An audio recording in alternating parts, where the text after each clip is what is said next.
दोस्तों, केशव प्रसाद के बाद अनुप्रिया पटेल भी योगी सरकार के खिलाफ हो गई हैं। आरक्षण को लेकर योगी सरकार चारों तरफ से घिरती जा रही है। 69,000 शिक्षक भर्ती घोटाले पर अखिलेश ने बीजेपी सरकार को बताया है इसका जिम्मेदार।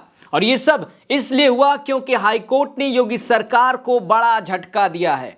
हाईकोर्ट ने योगी सरकार में हुए 69,000 फर्जीवाड़े शिक्षक भर्ती को रद्द कर दिया है। जी हां, 69,000 शिक्षक भर्ती घोटाला जिसका विरोध आए दिन देश के युवा कर रहे थे, उस मेरिट लिस्ट को हाईकोर्ट ने रद्द कर दिया है। और साथ में हाईकोर्ट ने योगी सरकार को सख्त लहजे में कहा है कि सरकार को आरक्षण नियमावली 1994 की धारा 3(6) और बेसिक शिक्षा नियमावली 1981 को पालन करना होगा। साथ ही 69,000 शिक्षक भर्ती की मेरिट लिस्ट को एक बार फिर से नए सिरे से बनाने का आदेश भी हाईकोर्ट ने योगी सरकार को दिया है। दोस्तों, हाईकोर्ट के इस आदेश के बाद से योगी सरकार के अंदर उन्हीं के मंत्रियों में तकरार देखने को मिली है। यूपी के उप मुख्यमंत्री केशव प्रसाद मौर्य के साथ अनुप्रिया पटेल ने योगी सरकार को घेरा है।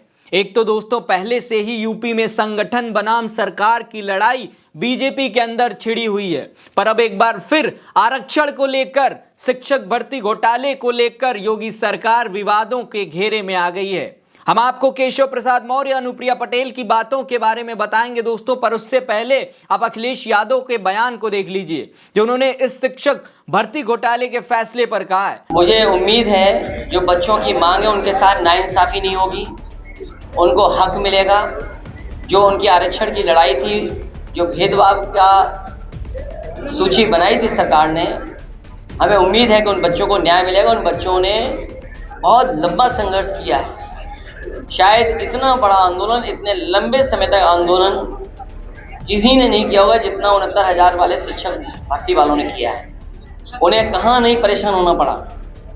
त्योहार रहे होंगे तो वो लखनऊ में धरने पे बैठे थे। कई त्योहारों पे उन्हें अपमानित करने का काम किया गया। मुख्यमंत्री आवास गए अपनी बात को कहने के लिए, उन्हें अपमानित होना पड़ा। मंत्रियों के यहाँ गए, वहाँ अपमानित होना पड़ा। हम लोगों से जितने भी पॉलिटिकल लीडर्स हैं, सबसे अलग अलग समय पे अलग अलग ग्रुप मिला है। अखिलेश यादव ने ट्वीट कर कहा है कि 69,000 शिक्षक भर्ती भी आखिरकार भाजपाई घपले, घोटाले और भ्रष्टाचार की शिकार साबित हुई। यही हमारी मांग है कि नए सिरे से न्यायपूर्ण नई सूची बने जिसमें पारदर्शी और निष्पक्ष नियुक्तियां संभव हो सकें और प्रदेश में भाजपा काल में बाधित हुई शिक्षा व्यवस्था पुनः पटरी पर आ सके। हम नई सूची पर लगातार निगाह रखेंगे और किसी भी अभ्यर्थी के साथ कोई हकमारी या नाइंसाफी न हो, यह सुनिश्चित करवाने में कंधे से कंधा मिलाकर अभ्यर्थियों का साथ निभाएंगे। यह अभ्यर्थियों की संयुक्त शक्ति की जीत है। सभी को इस संघर्ष में मिली जीत की बधाई और नव नियुक्तियों की शुभकामनाएं। दोस्तों, अखिलेश यादव ने शिक्षक भर्ती घोटाले को लेकर बीजेपी सरकार पर हमला बोला है। अखिलेश यादव का कहना है कि यह घोटाला बीजेपी सरकार के कार्यकाल में हुई, पर इसे बीजेपी सरकार मानने को तैयार नहीं थी। वैसे दोस्तों, जिस शिक्षक भर्ती घोटाले को लेकर हाईकोर्ट ने फैसला सुनाया, उसके पूरे खेल को समझिए। देखिए, 69,000 शिक्षक भर्ती परीक्षा जो हुआ वो साल 2018 के दिसंबर महीने में हुई थी और उसी समय इसका मेरिट लिस्ट आया था, जिसके बाद आरक्षण को लेकर इस पर विवाद शुरू हो गया। अभ्यर्थियों ने पूरी भर्ती प्रक्रिया पर गंभीर सवाल उठाए थे। इसमें 19,000 पदों को लेकर आरक्षण में गड़बड़ी के आरोप लगाए गए थे। यूपी सरकार ने दिसंबर 2018 में 69,000 सहायक अध्यापकों की भर्ती की थी और जनवरी 2019 में परीक्षा कराई गई थी। इस भर्ती में 4,10,000 अभ्यर्थियों ने हिस्सा लिया था, जिसमें से करीब 1,40,000 अभ्यर्थी सेलेक्ट हुए थे और मेरिट लिस्ट जारी की गई थी।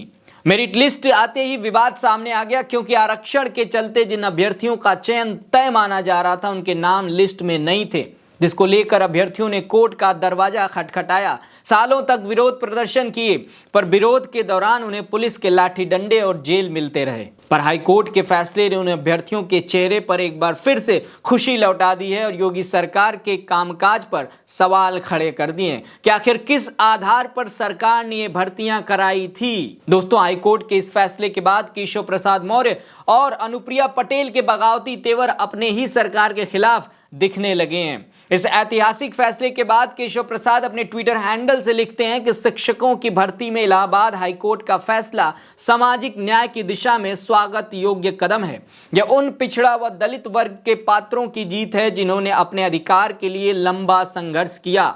उनका मैं तहे दिल से स्वागत करता हूं। दोस्तों, केशव प्रसाद मौर्य यूपी के उप मुख्यमंत्री हैं और उनके कार्यकाल में ही ये 69,000 शिक्षक भर्ती कराए गए थे। पर बावजूद इसके पिछड़ा और दलित वर्ग की जीत बता रहे हैं केशव प्रसाद मौर्य, जिसका एक ही मायने सामने निकल कर आ रहा है, वो ये कि केशव प्रसाद अपने ही सरकार के फैसले से खुश नहीं थे। और अगर आप केशव प्रसाद के अलावा अनुप्रिया पटेल की बात करेंगे तो उन्होंने भी इस फैसले के बाद कुछ कहा है। अनुप्रिया ने कहा कि 69,000 शिक्षक भर्ती मामले में माननीय इलाहाबाद उच्च न्यायालय के फैसले का स्वागत है। खुद पिछड़ा वर्ग आयोग ने माना था कि इस भर्ती मामले में आरक्षण नियमों की अनदेखी हुई।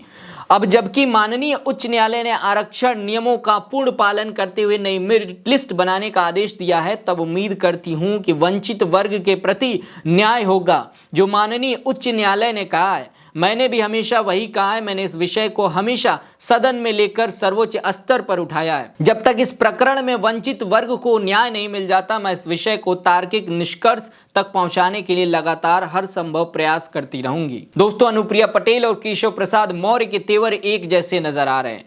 दोनों ही अपने सरकार के फैसले के खिलाफ हैं। वहीं दूसरी तरफ अखिलेश यादव शुरू से भर्ती प्रक्रिया पर सवाल उठाते रहे।